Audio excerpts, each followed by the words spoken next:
공무원들은 투표와 개표 업무를 하면 선관위에서 특별 수당을 받습니다. 이 금액이 적다고 해 선관위는 수당을 올려주기도 했죠. 그런데 공무원들은 이것만 받은 게 아니었습니다. 특별 수당을 받으면서 출장비도 따로 챙겼습니다.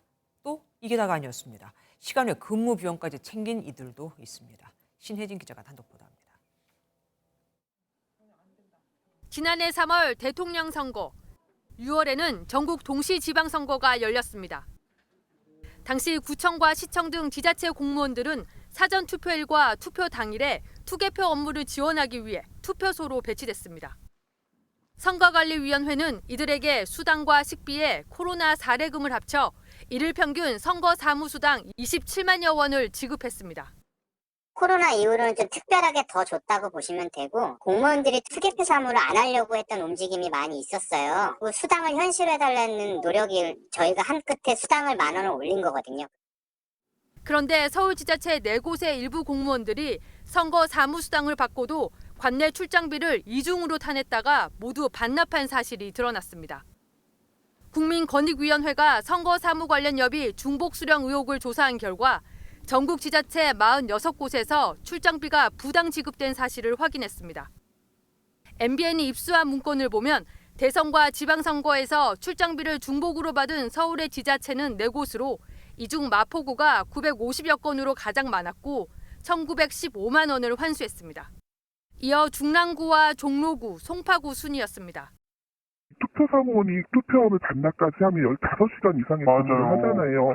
좀이라도 그 새벽에 나오는 교통비라도 보전해주는 게 낫지 않을까 싶어서 저는 좀. 하지만 권익위는 출장비는 대부분 교통비를 보전해 주는데 선거 사무수당에 교통비도 포함돼 있기 때문에 중복 수령으로 받습니다. 특히 종로구청 공무원들은 출장비 외에도 초과 근무수당까지 청구했다 뒤늦게 감사에 적발돼 지난달 말에서야 부랴부랴 반납했습니다.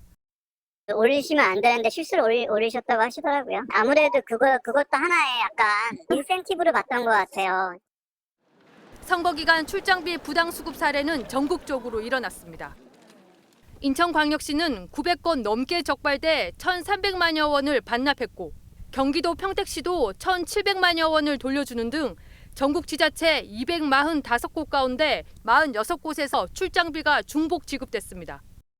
국민 세금으로 그렇게 이중 수령이 이루어졌다면 사실은 이거는 좀 국민들이 세금 사용이 제대로 되고 있다는 것에 대한 좀 신뢰를 떨어뜨리는 일이 아닌가 싶습니다. 국민권익위가 전국 지자체 감사관을 통해 조사를 확대할 계획인 가운데 행정안전부는 선거 기간 수당 중복 수령 금지 지침을 내릴 방침입니다.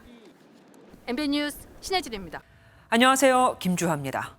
공정하고 신속한 MBN 뉴스, 유튜브를 통해서도 만나보실 수 있습니다. 특히 더 많은 뉴스와 라이브를 보고 싶으시다면 오른쪽을 눌러서 구독하시면 됩니다. 어렵지 않죠? 빠르고 정확한 뉴스로 계속 찾아뵙겠습니다. MBN 뉴스를 시청해주신 여러분 고맙습니다.